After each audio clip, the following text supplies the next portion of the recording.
পুতুল, 6 জন সমন্বয়ক সার্জিস, নাহিদ, আসিফ, আসনাদ আব্দুল্লাহ, 6 জন যে মেন সমন্বয়ক তাদের হাতে পুতুল। এই অন্তর্বর্তীকালীন সরকার শুধু অবৈধ না, সরকার গঠনে জড়িত প্রত্যেক ব্যক্তি এবং যারা এই সরকারের অংশ হয়েছে তারা সবাই দেশদ্রোহিতার অপরাধ করছে। তো এখন আওয়ামী লীগকে তারা নিষিদ্ধ করতে চান, আমি তাদেরকে খালি একটা কথা বলি, এটা করতে যে আপনারা ধরা খাবেন।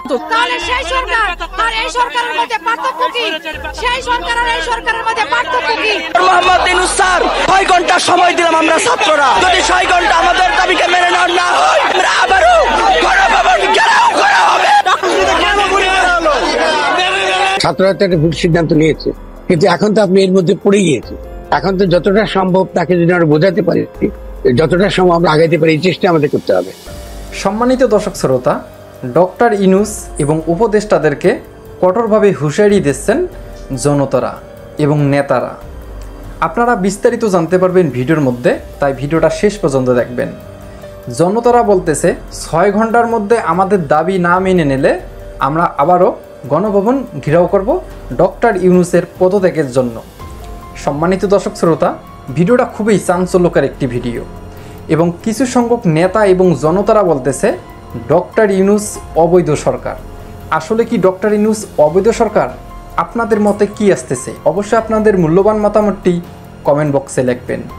তাহলে চলুন আমরা কিছু বক্তব্য দেখে আসি, যে বক্তব্যগুলো দেখে আমরা সকল তথ্য জানতে পারবো। চ্যানেলে নতুন হলে অবশ্যই চ্যানেলটি সাবস্ক্রাইব করে নেবেন। আওয়ামী লীগের জন্য সামনে সুসময় আসছে। অনেকেই বলতে পারেন মুফাজ্জল ইসলাম আপনি না জাতীয়তাবাদী চেতনায় বিশ্বাস করেন? একটা মানুষ বলছে যে আমাকে গরু ছাগলের মতো ব্যবহার করছে, আমাকে ফুটবলের মতো লাথি মানে ফেলে দিচ্ছে। সমন্বয়কদের যে বাড়াবাড়ি, এটি এখন বিরক্তির চরম সীমান্তে পৌঁছে গিয়েছে। আমরা যারা সাধারণ আমজন, ডক্টর ইউনূস হলো তাদের হাতের পুতুল। 6 জন সমন্বয়ক সার্জিস, নাহিদ, আসিফ, আসনাদ আব্দুল্লাহ, 6 জন যে মেন সমন্বয়ক তাদের হাতে পুতুল। তাহলে সেই সরকার আর এই সরকারের মধ্যে পার্থক্য কি? সেই সরকার আর এই সরকারের মধ্যে পার্থক্য কি?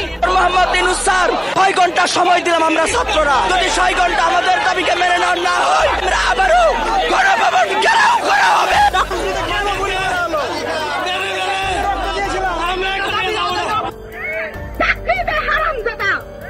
শালায় বলতে পারবে না যে শান্তিতে আছে, যে শালায় বলবে যে শান্তিতে আছে চোর, আর ডাইরেক্ট চোর। তৈরি পোশাক কারখানা নিরাপত্তা দিতে সরকার ব্যর্থ হয়েছে বলে অভিযোগ করেছেন গার্মেন্টস মালিকরা। এক কাম করেন তো কাকু, আপনি রিজাইন করেন, সরেন, ক্ষমতা সরেন। শেখ হাসিনা দেশ ত্যাগের পর দেশে শান্তি ও পুনঃসংস্কার করার জন্য অন্তর্বর্তীকালীন উপদেষ্টা হিসেবে দায়িত্ব নিয়েছিলেন ডক্টর ইউনূস। তবে ডক্টর ইউনূস দায়িত্ব নেওয়ার পরও বিগত কয়েকদিনে একটি উন্নয়নও করতে পারেননি দেশের জন্য। ডক্টর মোহাম্মদ ইউনূসকে এই জায়গাটায় বসানোর জন্য গত বছর থেকে কাজ করছিলাম। তাকে যদি সরকার সহযোগিতা করেন, পদ্মা ব্রিজ বানানোর যে তহবিল, এই তহবিলও উনি পুরোপুরি চেষ্টা করবেন সহযোগিতা করতে। বাট আমার বাবার বিরুদ্ধে অনেক ধরনের মামলা দায়ের বা এই ধরনের জিনিসপত্র করা হয়, উনাকে সরকার কোনো সহযোগিতা করে না। অবজারভেশন আছে এবং অত্যন্ত গুরুত্বপূর্ণ আপনার কিছু বক্তব্য আছে যে সরকারের বৈধতা নিয়ে। এবং সরকারের বৈধতার প্রশ্ন তো আসলে গুরুত্বপূর্ণ, এটাকে তো আপনি এড়িয়ে যেতে পারেন। এতটা দিন চলে গেল, আপনি একটা অবৈধ সরকার হয়ে আসেন, এটা কি ঠিক? এটা তো ঠিক নেই। কিন্তু ফরদ ভাই, আপনার কাছে মনে হয় না যে আপনি যে এই সরকারকে অবৈধ বলছেন সেটা তো আসলে একটা সাংবিধানিক কাঠামো মাথায় রেখে অবৈধ বলছেন, তাই না?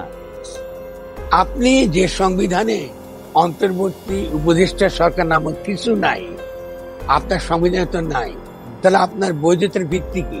106 সুপ্রিম কোর্ট আমাকে বলছে না, সুপ্রিম কোর্ট মতামত দিতে পারে, এর দ্বারা এটাকে বৈধ করতে পারে। কারণ সংবিধানের মধ্যে এরকম কিছু নাই যাতে আপনি এরকম একটা সরকার আপনি গঠন করতে পারেন। সুপ্রিম কোর্টও তো অলরেডি গণঅভ্যুত্থানের পরে অবৈধ হয়ে যায়, পরে আপনি কিন্তু নিজেকে জোর করে বৈধতা প্রমাণ করলে হয় না। সুপ্রিম কোর্ট 106 অনুযায়ী মতামত দিতে পারে, এটা আমি লিখেছি, সে মতামত দিতে পারে, কিন্তু এটা বৈধতা তৈরি করে। আপনি একটা মতামত দিতে পারে, কি মতামত দিয়েছে, আপনি চুপুর কাছে আপনি শপথ নেবেন, কিন্তু সরকার এটা সুপ্রিম কোর্টের কাছে এরকম কোন যে যখন কেউ গেছে এরকম কোন আইন নিয়ে আপনি রিট নিয়ে সুপ্রিম কোর্টে গ্রহণ করেন না, আপনি গায়ের জোরে আছেন ক্ষমতা, এটাই মিন। আমরা গুলি খেতে রাজি আছি। আমাদের উপদেষ্টার সাথে দেখা করতে গেছে সমন্বয় টিমের 3 জন 5 জন দেখা করতে গেছে। আমরা দেখি কোনো পজিটিভ ভিউ আসতেছে কিনা। যদি পজিটিভ ভিউ না আসে তাহলে আমরা বুক পেতে দিব। আপনারা প্রশাসনকে বলবেন গুলি করে ওদের। আমরা গুলি খেতে রাজি আছি। আমরা গুলি খাওয়ার জন্য এখানে আসছি, কারণ 12 বছর ধরে আন্দোলন। আমরা প্রতিবার স্মারকলিপি দেই, বলে যে স্মারকলিপি নিয়েছি, খুব শীঘ্রই এটা কি করা হবে, বাস্তবায়ন করা হবে। 1 মাস 2 মাস 3 মাস 4 মাস 5 মাস এভাবে 12টা বছর কাটাই দিছে। শুধু 12টা বছর না, একটা জিনিস দেখেন, আমরা সুন্দরভাবে শান্তিপূর্ণভাবে আন্দোলনে কিন্তু ছিলাম। আজকে আমরা এখান পর্যন্ত আসছি কেন জানেন? বাধ্য হয়ে আসছি। আজকে আমরা বাধ্য হয়ে আসছি। এখানে আসার পেছনের মূল রিজন একটাই, শুধুমাত্র কেবলমাত্র আমাদের এই দাবিটাকে সরাসরি আমরা বাস্তবায়ন করার জন্য এখানে আসছি। আমরা সরাসরি বাস্তবায়ন করার জন্য জীবন দিতে হলেও আমরা জীবন দিতে রাজি আছি। আমরা জীবন দেওয়ার জন্য এখানে প্রস্তুতি নিয়ে আমরা এখানে আসছি। দাবি বাস্তবায়ন হবে, আমরা এখান থেকে সরে চলে যাব। কিন্তু ফরহাদ ভাই, যেরকম একটা মানে আপনাকে ধার করেই বলি যে এই গণ অভ্যুত্থানই তো উনার জন্য রায়, এটা তো আর সুপ্রিম কোর্ট, সংবিধান আর কোনো কিছু চুপ্পু কোনো কিছু তো উনার জন্য লাগে না। এটা উত্তর দেয় যার রায়, তার সুপ্রিম কোর্ট আপনার গণ অভ্যুত্থান রায় হলে তাকে জনগণের অভিপ্রায়ের প্রতিনিধি হিসেবে তার ক্ষমতা নেওয়া উচিত ছিল, এবং তার উচিত ছিল সংবিধানকে বাতিল করে দেন। আমি বারবার বলেছি, সংবিধানকে বাতিল করে দিয়ে তিনি এই যে আপনার অন্তর্বর্তী সরকার প্রধান হিসেবে তিনি ঘোষণা করবেন, এবং তার প্রধান দায়িত্ব হলো যে একটা গঠনতন্ত্র প্রণয়ন করা, এটাই হলো তার প্রধান দায়। ফলে এই দায়টা তিনি পালন করেন নাই। এই দায়িত্ব তিনি পালন না করে তিনি সংবিধানের অধীনে তিনি নিজেকে ঢুকিয়ে দিয়ে তিনি স্বভাবতই শেখ হাসিনার সংবিধানের অধীনে তিনি এসেছেন। এখন তিনি কি করে কমিশন করেন আর সংবিধান সংশোধন করেন? তিনি তো শপথ নিয়েছেন যে সংবিধান তিনি রক্ষা করবেন। যিনি শপথ নিয়েছেন সংবিধান রক্ষা করবেন, তিনি কি করে আবার এখন সংবিধান কি বলে বিভিন্ন রকম কমিশন করে সংবিধান সংস্কার করবেন? কিসের ভিত্তিতে? এটা তো কোনো বৈধ ভিত্তি না। ফলে আপনি তো এইভাবে তো চলে না। মানে ফরহাদ ভাই, সংস্কারই তো রক্ষা। আমরা যখন একটা বিল্ডিং এর সংস্কার করি তখন তো এটা রক্ষা করতেই সংস্কার করি। তো আপনি যখন এই বিল্ডিং এ বানান না, কি নিয়ে সংস্কার করবেন? আপনার তো রাষ্ট্রটাই গঠন করেন না, কি সংস্কার করবেন? এগুলো তো আজগবি কথা। আপনি তো আগে তো গঠন করতে হবে, আগে তো রাষ্ট্রটা বানাইতে হবে। আপনি 72-তেও পারেন নাই, আর আপনি এবারও পারলেন এতটা বছর পরে। তাহলে যদি না পারেন, এটা তো ভয়ানক ব্যাপার, এটা সাংঘাতিক রকম একটা ক্ষতির মধ্যে পড়ে গেলাম। আমরা আবারও 50 বছর পিছিয়ে পড়ে গেলাম। তাহলে এই গণ অভ্যুত্থানের মধ্যে দিয়ে তো আমরা রাষ্ট্র গঠন করার কাজটা আমাদের করা উচিত ছিল। এটাই আমি বলছি। আপনার কাছে আপনিও সেটা বারবার পরিষ্কার করেছেন, বলেছেন, লিখেছেন, ইন্টারভিউ দিয়েছেন যে সংবিধানটা এটার ক্ষেত্রে একটা বড় বাধা। আমাদের একটা অন্য প্রশ্ন ছিল ফরহাদ ভাই, ডক্টর ইউনূসকে যে সরকার প্রধান করা হলো, সমন্বয় তাৎক্ষণিক সিদ্ধান্ত নাকি এটা আপনি বা আপনাদের কাছে কোনো মতামত চাওয়া হয়েছে? কারণ আমরা জানি যে ডক্টর ইউনূসের নামটা যেখান থেকে এসেছিল, বা ছাত্র বলতে আমরা যাদেরকে বুঝি বৈষম্য বিরোধী ছাত্র আন্দোলনকারী, তারা শুধু আপনার বই পড়ে না, তাদের সাথে আপনার যোগাযোগ ছিল, তারা আপনার পরামর্শ নিয়েছে, মেনেছে, করেছে। সো এই নামটা কি আপনাদের কাছ থেকে এসছে না ছাত্রদের তাৎক্ষণিক সিদ্ধান্ত আপনার কাছ থেকে? না, এটা আমাদের কাছ থেকে, আমার কাছ থেকে আসে নাই, এটা ছাত্রদের তাৎক্ষণিক সিদ্ধান্ত। এবং আমি এই সিদ্ধান্তকে আমি এটাকে বিরোধিতা করি। না করার একটা বড় কারণ ছিল আমার মনে, না বিরোধিতা করি, এর বড় কারণ ছিল আমার কাছে মনে হয়েছে যে তিনি থাকলে এটা আমাদের জন্য অনেক সুবিধাজনক হবে। কিন্তু তিনি, এবং বিশেষত আন্তর্জাতিক ক্ষেত্রে, কিন্তু তিনি আসার পরে তিনি যা যা করলেন তাতে সভাপতি আমরা অত্যন্ত হতাশ হয়েছে। এবং সম্প্রতি তার যে নিউ ইয়র্ক সফর যেটা তিনি করেছেন, সেটা আমাদেরকে মারাত্মকভাবে হতাশ করেছে। ফলে এটা আমরা তো সিদ্ধান্ত তো ভুল নিতেই পারি, ছাত্ররা তো একটা ভুল সিদ্ধান্ত নিয়েছে, কিন্তু এখন তো আপনি এর মধ্যে পড়ে গিয়েছে। এখন তো যতটা সম্ভব তাকে যদি আমরা বোঝাতে পারি, যতটা সম্ভব আমরা আগাইতে পারি, এই চেষ্টা আমাদের করতে হবে। কিন্তু প্রথমত, এবং শুধু তাই নয়, তিনি যে বক্তৃতা দিয়েছেন জাতিসংঘে, সেখানে তিনি তার যে আদর্শ, যাদের 3-0 এটা তিনি প্রচার করতেন। তো এটা তো রাষ্ট্রের আদর্শ, এটা তো বাংলাদেশে আমরা সেই সিদ্ধান্তগুলো নেই।